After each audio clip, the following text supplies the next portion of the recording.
stage. Well, there is the island ahead of them. Let's see which side they're going to take. The other day, riders went to the left and lost a lot of time, and you can see they've done exactly the same again.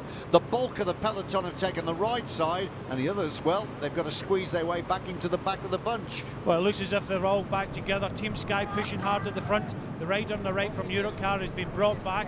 Team Sky now keeping the pressure on, as they have done for the last 10-15 kilometres. So Team Sky still fanning the flames at the front to limit the advantage of the leaders, and this of course is all to set it up for Geraint Thomas, who knows this climb like the back of his hands. It's brutal, and this could be the springboard for the stage victory.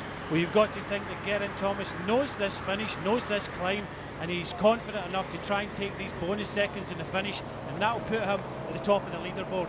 Well, if he could win the stage and get that 10 seconds on the line, he would go straight in to the gold jersey as the overall leader. He is third in the overall standings at 6 seconds at the moment.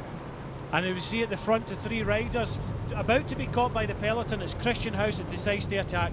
Yeah, he realises that their escape is almost over, but he's not going to wait for Bauer. And Gilbert is trying on his own. This is typical Christian Hushovd. He never ever surrenders. Well, it looks as if they're going to come back together. The three riders of Christian Hushovd, Jack Bauer and Gilbert are all coming back together before we hit the bottom of this next climb. So it's not going to be too long now before the junction is made and the whole field are back together. Well, now look at this. Bauer is trying to inject more pace into the front of the group. Well, they've been out front all day today, riding in the wind, and they've still got enough energy to attack each other. But I'm pretty sure they'll shake hands as they see the big bunch behind them. They won't give in though, will they, Brian? So it's Bauer now at the front, and once they have caught them, and it's inevitable that they are going to catch them, we will look out for the riders seizing the opportunity to spring away from the big peloton. On this climb of Caerphilly Mountain, who do you think is going to win? It suits a very strong, punchy rider. And I'm thinking, in this large bunch, that Lars Boom won't be far away at the finish. Well, Boom is a man to look out for, but there's one or two others that can acquit themselves well on the climb. Well, they're finally caught. The junction has been made. Now, who's going to be first to attack? Immediately, it's Team Sky coming through. Well, it's Ben Swift at the front leading out. We know he's a sprinter, but he's not totally on form at the moment, but he's doing his teammate at the moment, thinking of Steve Cummings and Geraint Thomas, the Welshman. Just got a glorious shot there of Caerphilly Castle, the largest in Wales, as the fields start to make their way to the foot slopes of this brutal ascent. It's a first category climb, and I've got a feeling the field are going to fragment on it. Well, it's already started, we're on the lower slopes at the moment. It kicks up in steps, but it's very, very steep, but the crowd at the top is absolutely amazing. This is the hors d'oeuvres before they do get onto the climb itself. Doesn't look too much, but it lips up, and just as you said, Brian, it's a series of steps, and they've just come through the town of Caerphilly, and they've actually traversed the one-way system in reverse. They've closed the whole place down. Well, as Michael Rogers moves over to the right-hand side, it's actually Steve Cummings that takes it up. Geraint Thomas in second place, the gold jersey of Lars Boom. Linus Skerdeman sitting in fourth place, and the Enduro rider is Iker Kamano. So Cummings it is, right at the front here, turning the screw.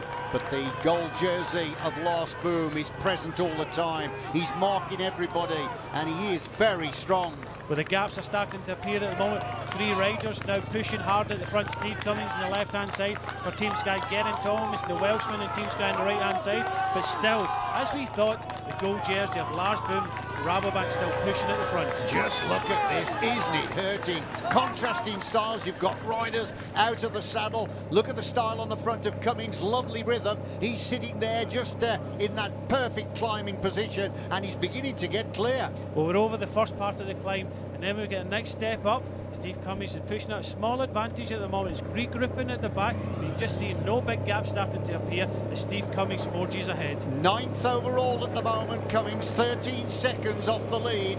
So this is a spirited effort then by Cummings, who finished second in the Tour of Britain overall at 5 seconds. But we just got a glimpse of the man in black, and that's the rider from Rafa Sharp, and of course that is Jonathan Tiernan Locke, and he's inspired by this climb. He's looking once again to try and pick up points, and a man that's clearly unhappy is Mark Cavendish. Oh, he's more than unhappy. He doesn't like these hard, steep climbs, but this man, who done it in Gun Hill and he's doing it again in Caerphilly Mountain. He's ripping this field apart. The Rafa Condor rider is really putting it to these pros.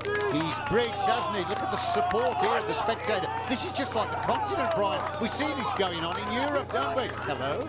You've got G supporters on the right-hand side, the Santa Claus outfit in the red of Wales, but it's John Tiernan Lock in black at the front for Rafa Condor Sharp with Steve Cummings with a slender advantage. Well, the field is fracturing here significantly.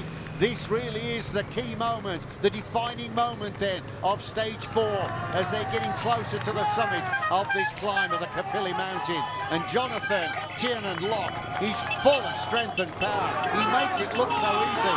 Gavin is gritting his teeth and he's losing time. Well, Mark Anthony shoelace in the hot pocket at the moment, but it's John Tiernan Lock. As we have the final slopes of this very steep climb, Steve Cummings trying to stay with him. Saw a NetApp rider, looks like Koenig of NetApp coming up there in 3rd place, but gaps starting to appear as we get to the top of this climb. Well, Tiernan Lock has given the tree a severe shake and the fallout is quite dramatic. He's at the top of the climb first, 10 useful points he's picked up there, and it was Steve Cummings getting over second for 9 as the rest, well, they limp over the top.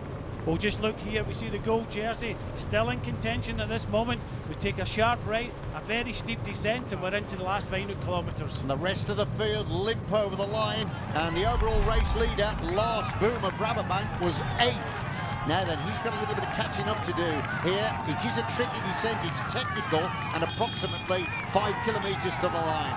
Well, here in Wales, and we see a young Welsh devil at the moment on the right-hand side. This crowd at the top of Caerphilly Mountain has really come out in numbers.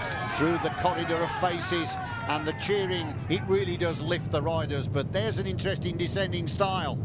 Yeah, we've got Honig for NetApp at the front, John Tiernan Lock in 2nd place, Steve Cummings still sitting there, but 2 riders trying to come across this small gap. Let me just tidy up the overall situation. The Skoda King of the Mountains, thanks to that brilliant climbing by Jonathan Tiernan Lock, he's got 32 now, and he's only 7 shy of the overall leader, Russell Hampton. So Hampton is coming under pressure.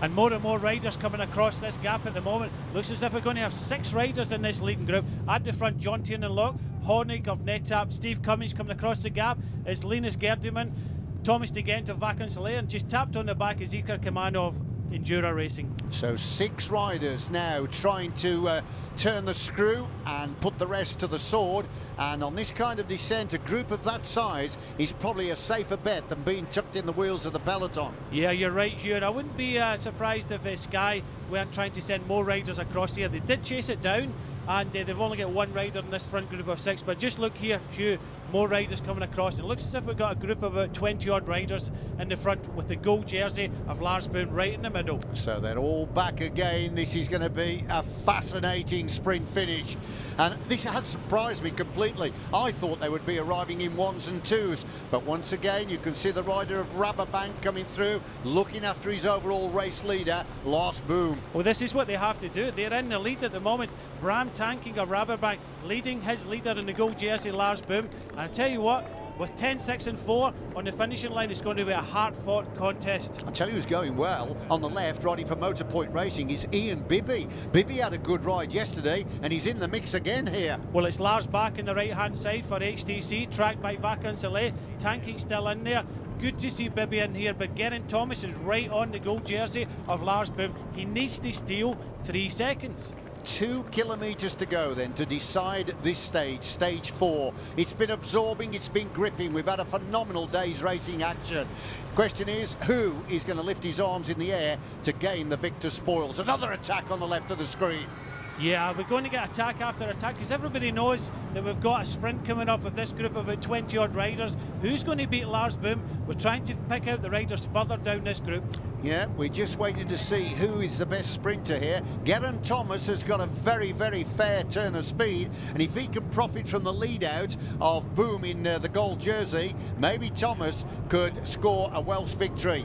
Well, you can see just on the left-hand side, the light blue and the black, and that's Rory Sutherland of the UHC healthcare team. But again, we're getting attack after attack as we get in towards this finish. Well, I tell you what, Brian, there's a significant split here with 1 kilometre to go. There's about 22 riders in this group, so there's others that have lost a lot of time. Well, it's Top Sport Vlaanderen at the front, NetApp in 2nd place, UHC, but I would think with Boom in here, he must stand a great chance of putting one over on the rest of them. Well, Last Boom was the victor yesterday outside Hanley Town Hall in Stoke-on-Trent, and that was an uphill finish. So is he going to win 2 stages back to back? I can see the white jersey up there as well of the world champion, Thor Hushovd. Hushovd has come through into second place. And he's got a teammate in front of him. It looks like the New Zealander Julian Dean is leading out. We're coming into this final corner. It's all about position at the moment. And it's all about courage as they come up to the sharp right-hander. The world champion Thor Hushovd is round first.